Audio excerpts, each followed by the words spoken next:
Welcome back to the channel.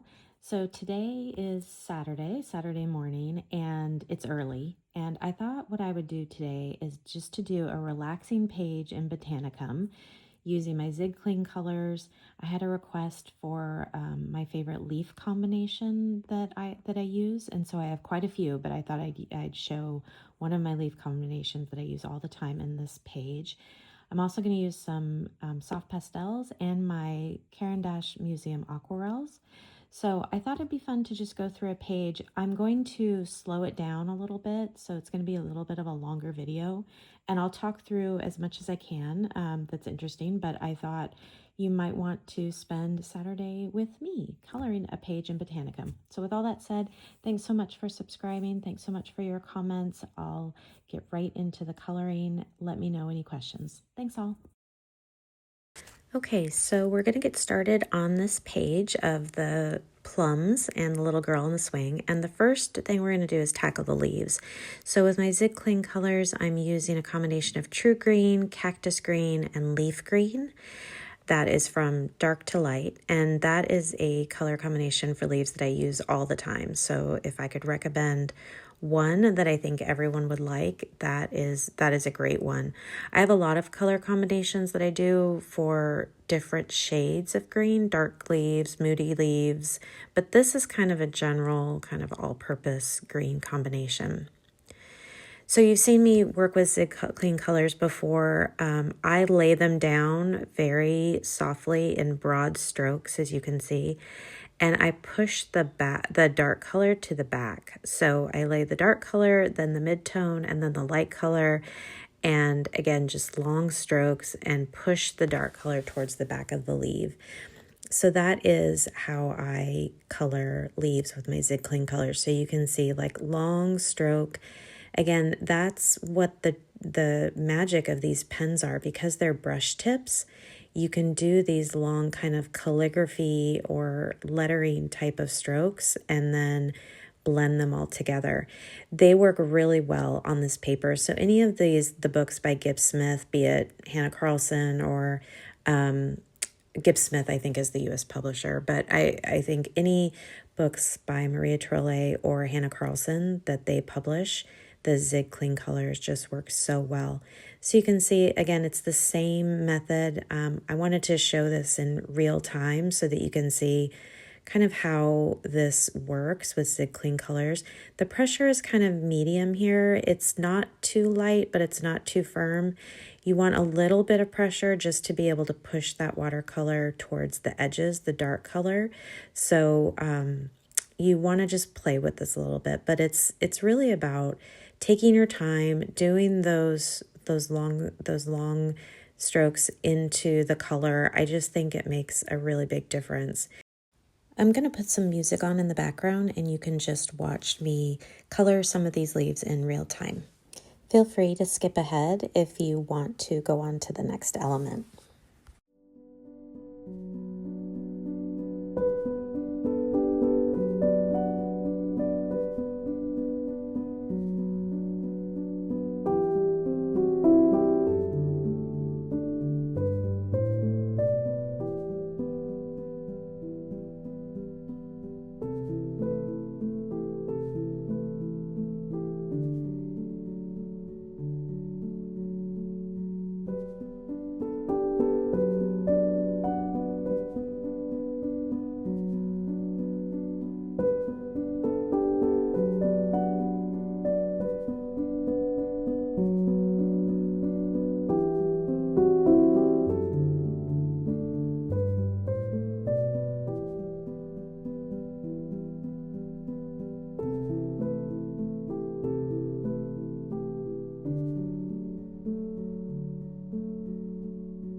Okay, next up, I'm going to get started on the plums. And according to Maria Trolle, she has a guide in the back of the book. These are Victoriana plums, which when I look those up, they are more of a reddish tone versus a true purple.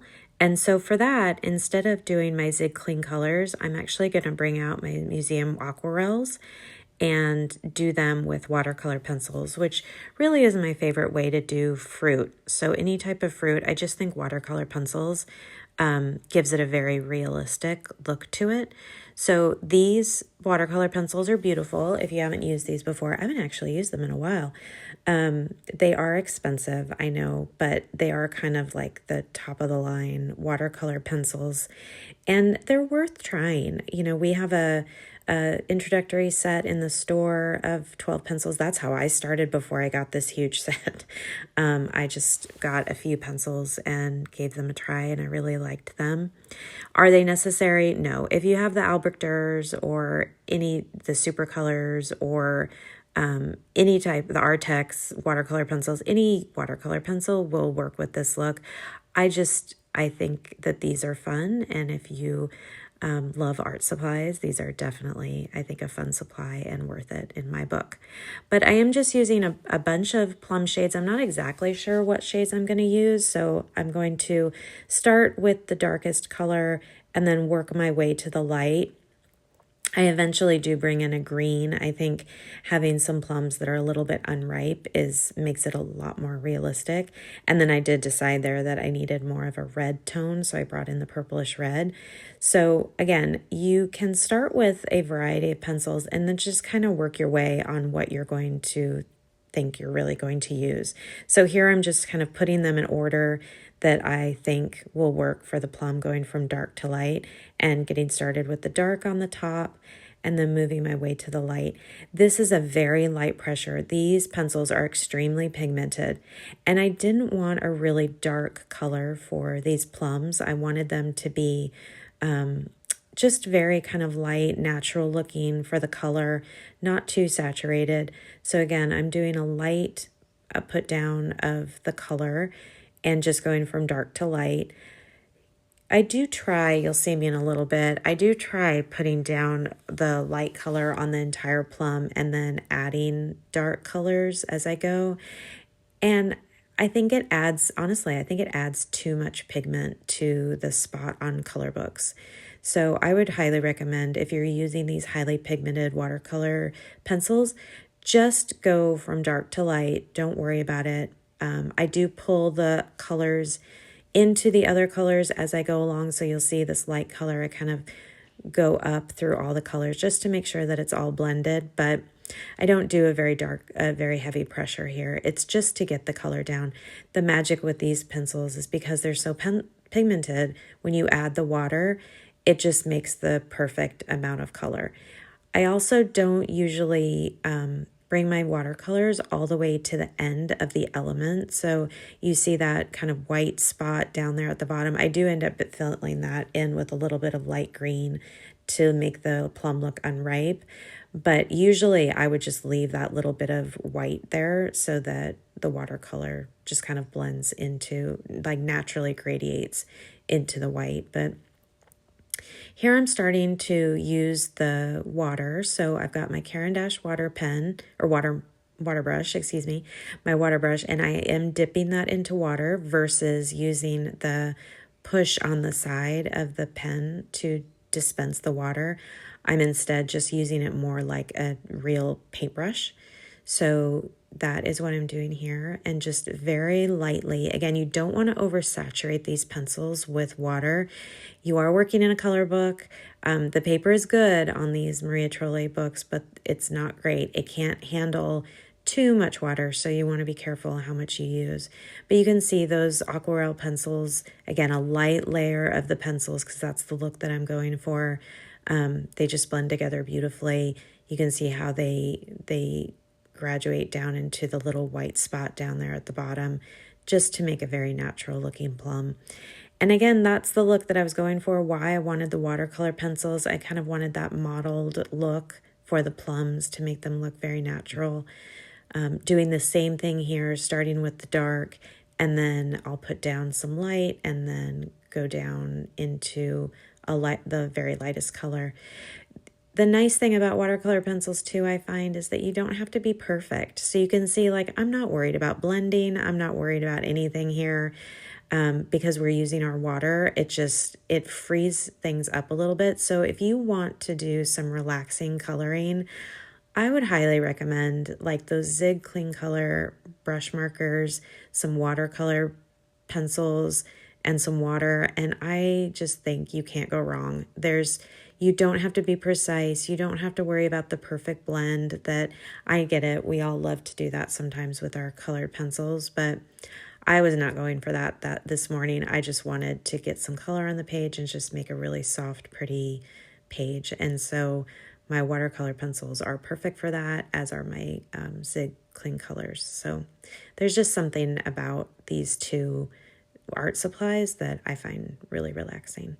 So again, going through, and I'm going to wet my brush lightly, damp it, use a paper towel to take some of that water off, and then going in and coloring in my plum. And this one, I think I decided I'm going to make this one pretty ripe. So it's a little bit darker. That's why you see the color saturation. But again, that was with intent. I wanted all the plums to be at a different kind of stage of ripeness. So a little bit more pigment on this one, a little bit more color from the watercolor pencils, just to make sure that it has nice saturation and pigment. But you can see, you can go over that and just blend it. Just those watercolor pencils, they just blend away. It's in a good way. They just completely dissolve. And so they're just so nice to use. I just really love them. So I'm going to let you watch the rest of the plum coloring, and you'll see I do bring in a green on the next few plums, and then we'll talk again on the next element.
Starting in with my bee, so I'm bringing in two cling colors. This is Mid Yellow and Summer Sun for the bee, just two shades of yellow. They can be any shades. These just happen to be the two that I grabbed first.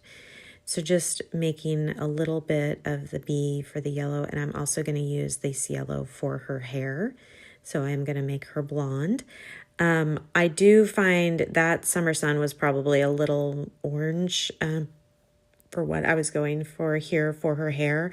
So I do fix this at the end with my Derwent drawing pencils just to make sure that there's more of a natural blend versus this kind of orange close to her little leaf hat. But yeah, we'll fix that at the end. No worries. For her skin tone, I'm just using two zigpen colors. I'm using blush and light beige. These are very light toned, fair colors to use for skin tone. So putting down the light beige first, very softly on her skin, and then I'm going to use the blush to actually shade in some parts of her skin.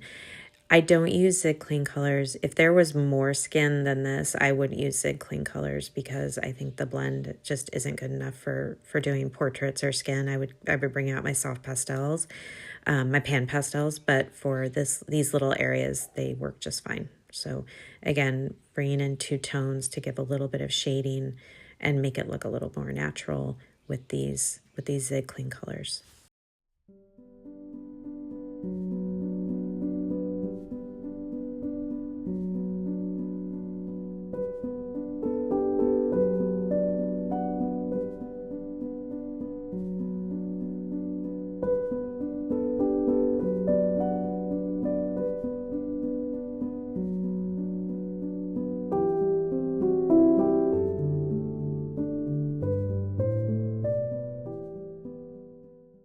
Now I'm going to get started with the soft pastel background. So for this, couple things that you need. We need the soft pastels, which I'm using the Jack Richardson landscape set of soft pastels, some type of X-Acto knife or razor blade because we're going to scrape the pastels onto the page.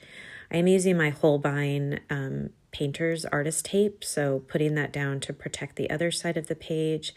I am going to use cotton balls to blend the soft pastels onto the page, and then I am going to use a vacuum. So that is why that is sitting over there on the left-hand side. I just got this off of Amazon. Any type of desk vacuum will work, but I do like to always mention that anytime I use soft pastels, I use a small vacuum only because I don't want folks inhaling those soft pastels or brushing them around or anything like that. I think if you're working in soft pastels, a small desk vacuum is almost a must-have so that you have something to clean up the soft pastel work. I do use a journal clip as well anytime I use soft pastels because I need a very flat surface so that they don't fall off once I scrape them onto the page. So that journal clip is also very important. I decided to do a really, really soft background for this. So starting with this kind of soft lemon yellow, that is going to go in the center of the page, and then I'm going to surround it with a very soft green. It's almost, the yellow is nice and bright, but the green is kind of almost imperceptible, and I really liked that. I didn't want an overwhelming background, just something to fill up the blank parts of this page. You wouldn't even have to do a background, quite frankly, on a page like this if you just wanted to focus on your leaves and plums. I think they're really pretty and it would have been fine. So again, just doing a soft, light, soft pastel background. So I'm scraping that off very gently and lightly into the area that I want the yellow to go. So it's the slightest little scrape on those soft pastels because they're so pigmented. And then taking a cotton ball and slowly and softly pushing the soft pastels into the area that I want it to go into. Again, I'm going to graduate this color into the soft greens. So first things first is just to get the yellow down and make sure that that's kind of firmly in place before I go in with the other colors. I find with those Jack Richardson soft pastels, because they're so pigmented, I really don't have to go in with another layer. One layer is absolutely fine, which is so great. So just putting that down with my cotton ball, making sure it's smooth. I'm not worried about getting on any of my elements, so even on my watercolor pencil plums or my zig clean color leaves or anything like that, because I'm going to use an eraser, and the beauty of soft pastels is that they erase, so I can just take them right off and not impact the marker or the watercolor pencil underneath. So again, not worrying too much about what I'm getting the soft pastels on.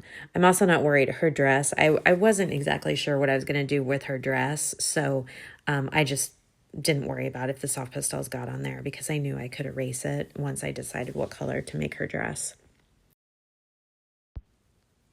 Now just doing the soft green color, and again, I am going over the area after or on the edge of the yellow. They will blend together, but it's important to lay down that yellow. I find it's important to lay down that yellow first and kind of push it in with your cotton ball, so that when you lay the green down or the other colors, they don't all mesh together, and then you lose your really bright yellow center area. So that's why I like to put one color down. For this technique, I like to put one color down, mesh it in with the cotton ball, and then put my other color. So again, you'll see using the other side of that cotton ball, just now pressing in that light green. And it's such a light green. Again, that's what I was going for, a very, very light green next to that yellow. And then we'll do a little bit of a darker green next to that, but not too much darker, because I didn't want a really dark background. I want it to be really nice and light, kind of for spring. It was just what I was feeling this morning. So again, getting it all over those leaves, it's totally fine, meshing them together. And then we'll move on to the next green.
Okay, and before I brush anything off with a fluffy brush, I am going in with my vacuum, and very lightly, so they don't disturb anything, just vacuuming up any of the crumbs on the page. So you can see I have that little brush attachment attached to this kind of desk vacuum, and that is very important. So it can go right over the page. It doesn't disturb anything, and getting the soft pastels from around on my desk, just bringing all of them up. And then I will go through with another cotton ball, clean cotton ball, and just take off as much as I can of the soft pastels before I do any eraser work off those other elements. So you can see there's quite a bit that I can get off with just a cotton ball So just cleaning up some of that soft pastel work doesn't impact any of the color, those zig cling colors or the watercolor pencils. Taking it off as much as I can off of her dress. And then we'll go in with an eraser. I do use my Derwent electric eraser as much as I can, but I don't know what's going on with my Derwent electric eraser. Maybe I need new batteries. I'm not sure, but I only do a little bit with that, and then I bring in just a traditional eraser to finish up.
I'm using my zigfudepen for the black parts of the bee. So I love this pen and the nib because you can make small little strokes so that it looks like the hair of the bee, and that has a name. What is the name of the hair or the little fur on a bee? It has a specific name. I'm forgetting it, but trying to make that with this zig pen, and it's working just fine. And those pens, again, super pigmented, super easy to use. They don't smear or bleed on anything, so it's kind of one of my favorite black pens to use for this type of work.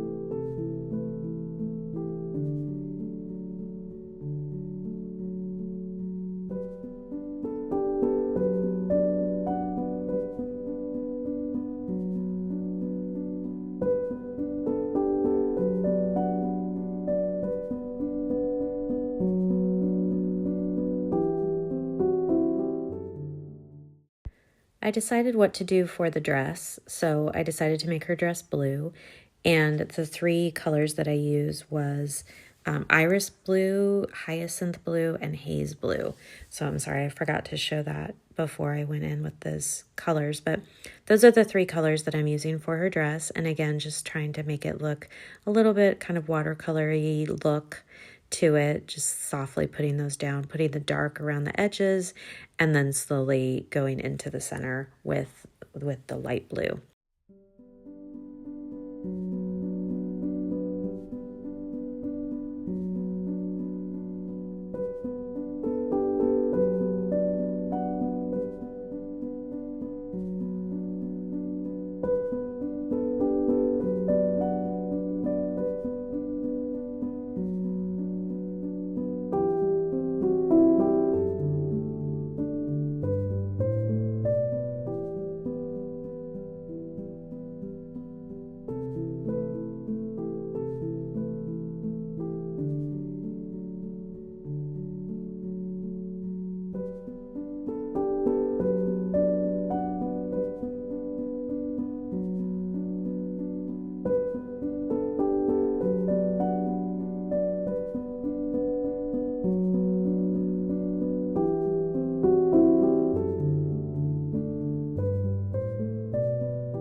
Okay, and the last step for me is my Derwent drawing pencils. So I use these for shading. So I'm just picking out a few colors. I only need a little bit of shading. I just wanted to do some shadowing underneath some of the leaves, and I also wanted to do the plums, kind of the seam between the two halves of the plums. I wanted to highlight that, or put some shading around that, and then also at the top of the plums. So I'm using grape here out of the Derwent set, and then doing just a soft line down the center of those plums to give that a little bit more contrast, so that you can see that they truly are plums and not apples or anything like that. So just putting some shading in between that area. I will use a blender pencil very lightly. Anytime I use the Derwent drawing pencils, I use a shading pencil. These are very pigmented pencils. You only need the littlest bit. I'm using very light pressure here, just in the areas where I think I need some shadowing. And then again, we'll come in with a blender pencil to blend out those areas.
Okay, for a final touch, going in with my unicornstickles, and I'm going to use this for the bee's wings.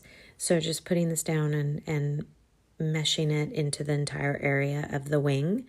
So I don't even use a brush for this. I just use the tip of the stickles to do that. And I think this gives it a really pretty little sparkle, especially because the page itself is a bit muted with the background and just very simple. I love adding a little bit of stickles glitter to the page to give it some shine. Okay, we are just about done, but I did decide to do some stamp work on the bottom right-hand corner. I thought it was the perfect place to add just a little sentiment. So I'm using the Stampersanonymous stamp set, and I'm going to put the stamp down there in that free right-hand corner. And I'm using my Rustic Wilderness Distress ink. So I have a small version of that. I'm going to put the stamp on a stamp block. And I do, because I'm using this one, There's Beauty in Simplicity, which is, I think, the theme of this page. But I am putting that on the stamp block, and then it is a brand new stamp. I haven't used it before. So anytime you have a brand new stamp, I find it's very smart to do some stamps first, so you get some ink onto that stamp. So that's what I'm doing first. I'm just putting the ink right onto the stamp and then pressing it on a spare piece of paper before I go into my coloring book. I just find I have better luck with that. It just gets the ink in all the nooks and crannies. So there is a sample of it. Again, I really love that dark green color, Rustic Wilderness. I think it's going to be perfect for this. Pushing the ink into the stamp, and then I'll do my official layer of ink onto the stamp. I am pressing hard, so pressing the ink hard onto that stamp. And then just making sure I line everything up and taking the plunge. It is always scary, I think, to put a stamp down in a color book, but being brave and pressing it down quite hard in all the areas to make sure that it transfers, and there it is. There's Beauty in Simplicity. So I thought that was the perfect sentiment for this page. So with that, I think we are all done. So here is the final page. You can see that really light green background, I think, perfectly complements the page. The watercolor pencils make those plums, I think, look really natural, and it's a very soft page for spring. So I hope you enjoyed this. I hope if you liked the longer video, let me know if you liked seeing it in real time, if that was helpful. I'm happy to do more of those. I know it does make it for a longer video, but hopefully you had me going in the background while you're coloring yourself today. And I hope you have a wonderful weekend and a wonderful week. Talk soon. Thanks all. Bye.